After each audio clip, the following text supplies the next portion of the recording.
Hi friends, இன்றைக்கி நம்ம வீடியோவில் என்ன பார்க்க போகிறோம்னா டிசைன் ஆஃப் ஸ்கொயர் காலம். ஸோ ஸ்கொயர் காலம் வந்து யூனிட் 4 உங்களுக்கு வருது. ஆல்ரெடி நம்மள வந்து ரெக்டாங்குலர் சர்க்குலர் காலம் வந்து அப்லோட் பண்ணியிருக்கோம். பார்க்காதவங்க வீடியோ பார்த்துக்கோங்க. So design of square column subjected to an axial load of 750 kN. Grade வந்து M20 grade concrete and FE 500 grade steel கொடுத்துருக்காங்க. ஸோ இதில் வந்து 2 ஸ்டெப் இருக்குது. ஃபஸ்ட்டு ஸ்டெப் வந்து design of longitudinal reinforcement. So அதுக்கு யூஸ் பண்ணுற ஃபார்மில் வந்து 0.4 FCK AC plus 0.67 FY AAC.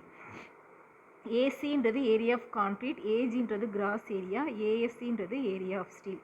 So இதில் ஃபார்முலா நீங்கள் சப்ஸ்டியூட் பண்ணிங்க அப்படின்னா உங்களுக்கு கிராஸ் ஏரியா உங்களுக்கு கிடச்சிரும். ஸோ ஸ்கொயர் காலம்ன்றதுனால இது ஸ்கொயர் ரூட் எடுத்திங்கன்னா உங்களுக்கு 227 mm வருது. ஸோ ரவுண்ட் ஆஃப் பண்ணி 230 mm போட்டுரும்.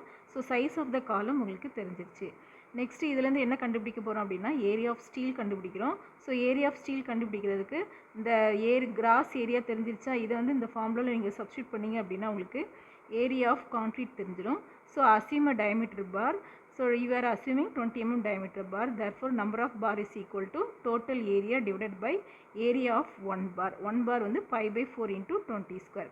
ஸோ இதை சப்ஸ்டியூட் பண்ணிங்கன்னா உங்களுக்கு 4 bars வரும். So therefore provide 4 numbers of 20 mm diameter longitudinal reinforcement.